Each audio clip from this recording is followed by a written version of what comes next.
Dito ako nag-stay. Nasa 25th floor ako. 25th floor.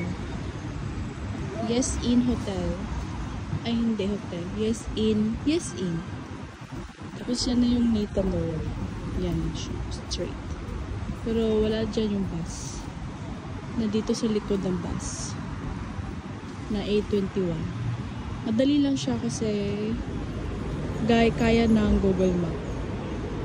Pero una, wala talaga. Pero pag once na familiar mo na, madali lang siya. Yan.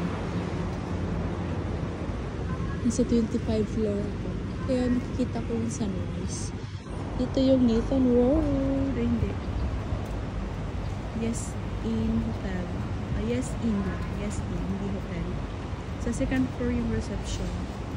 Tara, pasok tayo.